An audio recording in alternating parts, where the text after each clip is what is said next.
సీఎంగా చూడాలి అని తమ్ముళ్లకు, పవన్ని సీఎంగా చూడాలి అని సైనికులకు కోరిక, ఆశ ఉండటం తప్పు కానే కాదు. బలం ఉంది అని ఇప్పుడు లోకేష్ ని సీఎం చేస్తే బాబు అనుభవం రాష్ట్రానికి అవసరమని మద్దతిచ్చాను, లోకేష్ కోసం కాదు అంటారు పవన్. డిమాండ్ చేశారు అని పవన్ ని సీఎం చేస్తే మేం ఓటు వేసింది అభివృద్ధి కోసం, పవన్ ని సీఎం చేయడానికి కాదు అంటారు తమ్ముళ్ళు, నాయకులు. కనుక ఈసారి ఇద్దరికీ సీఎం సీటు కుదరదు.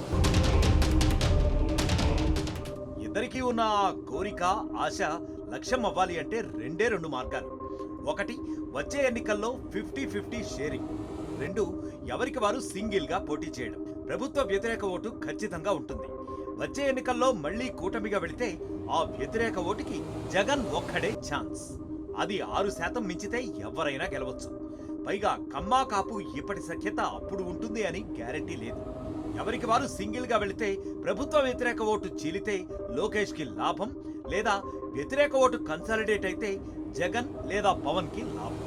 రాష్ట్రం మొత్తం గ్రామాన టీడీపీ పార్టీ బలంగా ఉంది. కార్యకర్తల్లో లోకేష్ కి ఇమేజ్ ఉంది.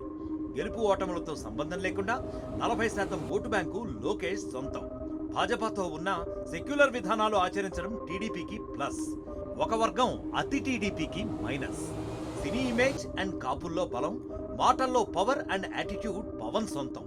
యువ జన సైనికుల అతి పవన్ కి మైనస్. పరిమిత స్థానాల్లో మాత్రమే జనసేన పార్టీ బలంగా ఉంది.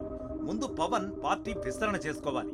జగన్ వైపు ఉన్న ఓటు బ్యాంకు పవన్ వైపుకు రావడానికి పూర్తి హిందుత్వ అజెండా తీసుకోవడం ప్రతికూలత. ముస్లిం, క్రిస్టియన్ ఒక వర్గం, దళిత ఓట్లు రావు.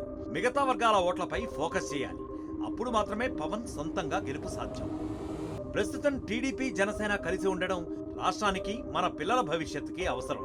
రాష్ట్రం గాడిన పడే వరకు కలిసి ఉండండి. చిచ్చు పెట్టే మాటలకు రెచ్చిపోవద్దు, ఈగోలకు అస్సలే పోవద్దు. ఆ తర్వాత ఎవరి ఇష్టం వారిది, ఎవరి నినాదం వారిది, ఎవరి బలం వారిది, ఎవరి శక్తి వారిది.